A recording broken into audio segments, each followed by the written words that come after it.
Let's be honest, early dating can feel like a roller coaster. One moment you're calm, and the next you're checking your phone like it's a life support machine. You replay conversations, you imagine what they're doing, you wonder what they're feeling.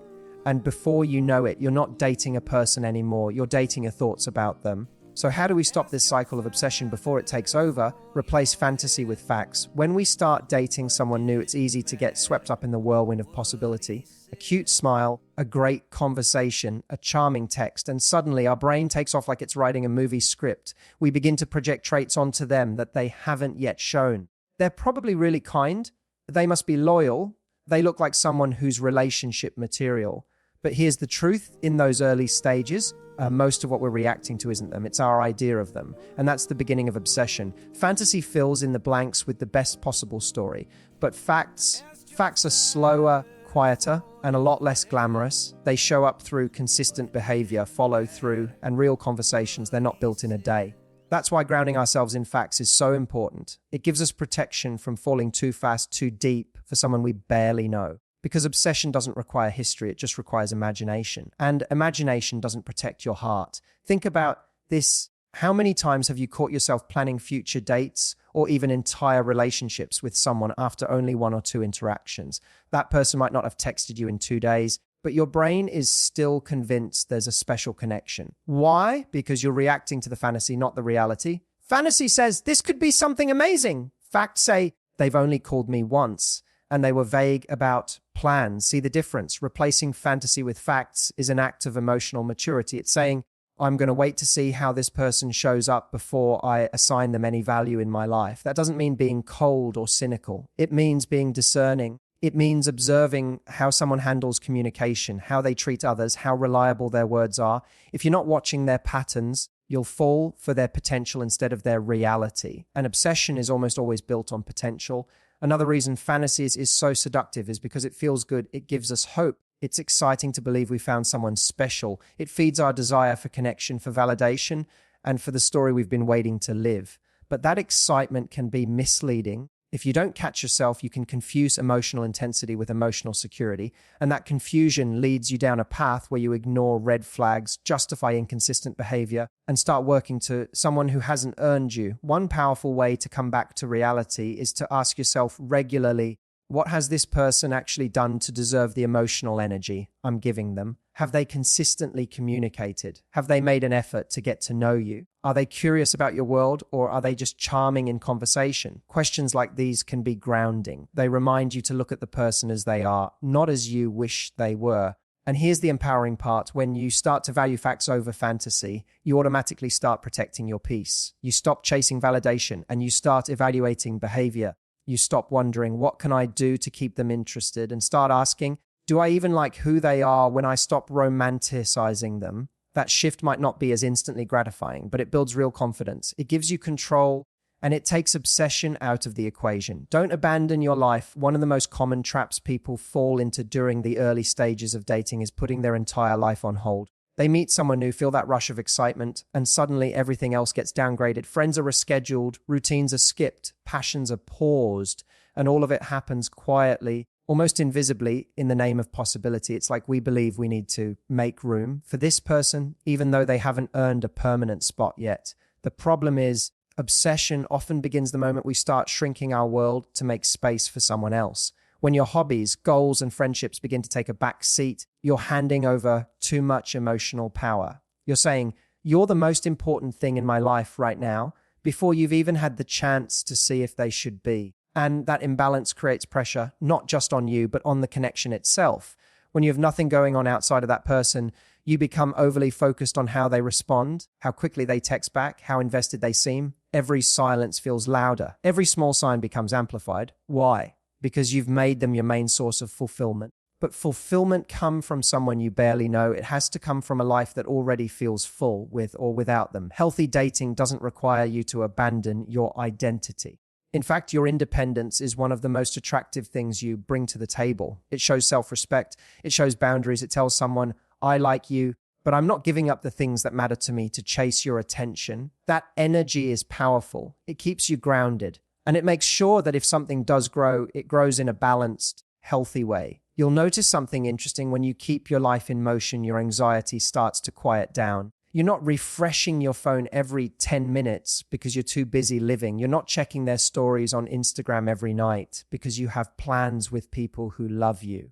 The less you orbit around someone, the more perspective you maintain, and perspective is what helps you date from a place of self-worth instead of need. It's okay to be excited about someone. It's okay to be curious, but you don't have to sacrifice your rhythm to prove your interest. If you used to go to the gym 3 times a week, don't stop going just because someone new popped up. If you love painting, writing, hiking, building, creating, don't let go of the things that remind you you are. Your passions aren't a distraction from love. They're what make you lovable. And here's something no one talks about enough: the right person won't ask you to abandon your life.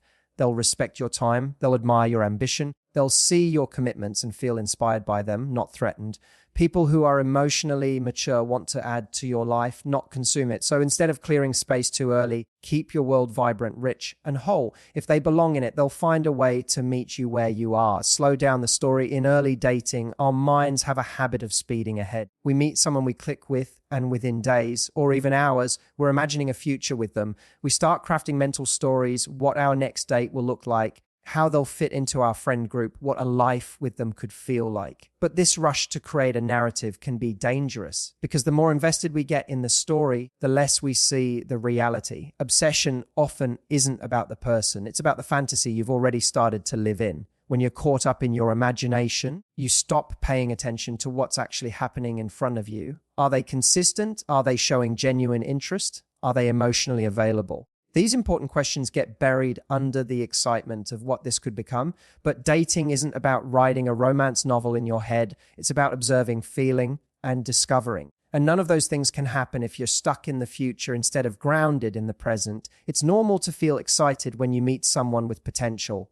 Chemistry is fun. Flirting is fun. New connections are thrilling. But that excitement becomes problematic when it turns into attachment to an outcome. You start wanting this person to be the one before you've even seen who they really are. You overlook misalignments or gut feelings because they don't match the story you're building. And when reality doesn't match your fantasy, it can feel like heartbreak, even if nothing substantial ever existed between you. Slowing down the story means taking each moment for what it is, not what it might mean in the long term. It's appreciating the date without needing to predict a relationship. It's enjoying the connection without needing constant reassurance about where it's going. It's allowing room for things to unfold naturally instead of trying to control the pace because you're afraid of losing the potential you've imagined. Slowing down gives you the power to stay curious instead of desperate for certainty. Think about this: when you're watching a good movie, you don't skip to the end just to see how it turns out. You let it build.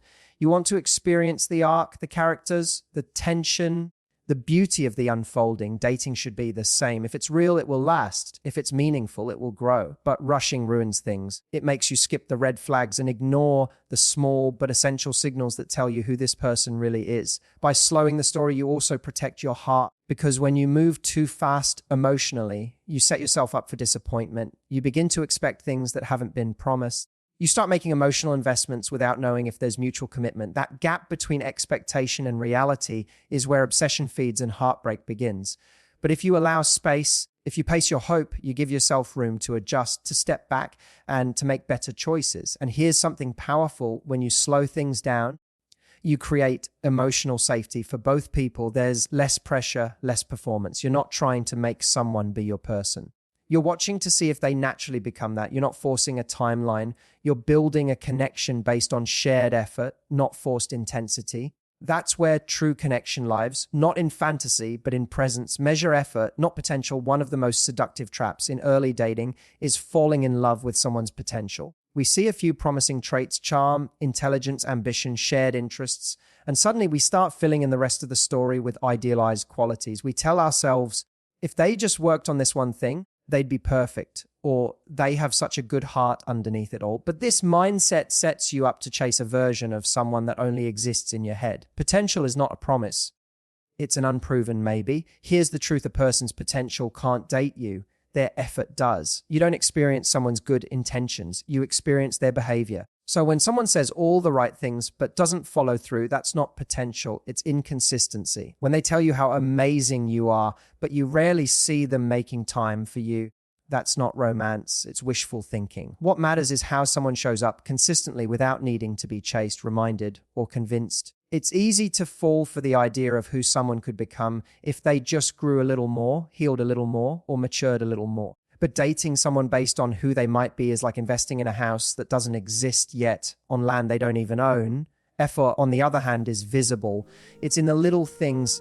Do they text when they say they will? Do they follow through on plans? Do they show respect for your time? These things don't require potential. They require intention. When you prioritize effort over potential, you start paying attention to patterns, not promises. You begin to value consistency over charisma. Someone might sweep you off your feet with their words, their vision, their dreams, but if they can't match that energy with action, it's just noise.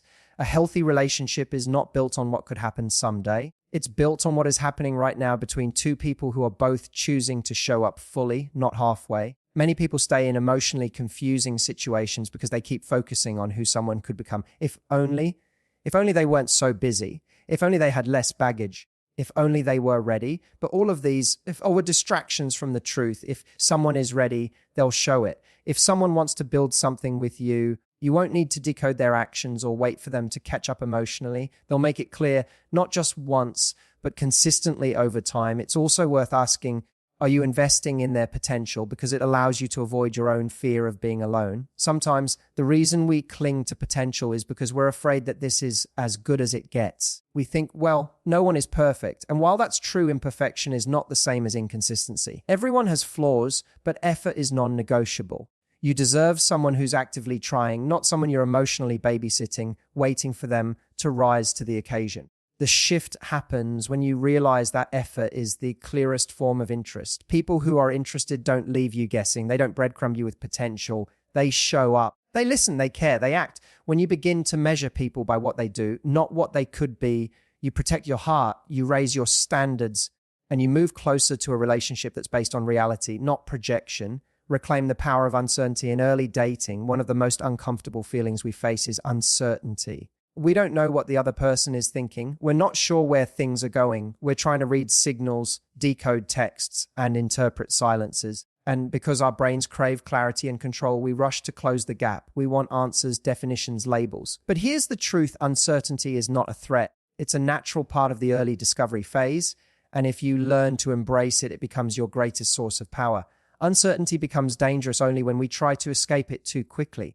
That's when we start overanalyzing. That's when we obsess. We go into overdrive trying to win someone over, or we start walking on eggshells to avoid being rejected. But when you try to control uncertainty, you give your power away. You make the other person the prize. You place the outcome of the relationship above your own peace of mind. That's not love, it's anxiety disguised as attachment. What if instead of fearing the unknown, you used it to your advantage? What if you treated uncertainty not as a test, but as a filter? The early stage of dating is not meant to be comfortable. It's meant to reveal things. It reveals who someone is. It reveals how you handle the unknown. It reveals whether both people are genuinely interested or just temporarily entertained. If you can stay steady through uncertainty, you develop emotional resilience, and that's what separates clarity from desperation. Uncertainty also protects you from attaching too quickly. When you don't know someone well yet, that space of not knowing is what gives you time to think clearly. It allows you to evaluate rather than fantasize. It encourages you to stay rooted in observation rather than assumption. Most importantly, it gives the connection room to grow organically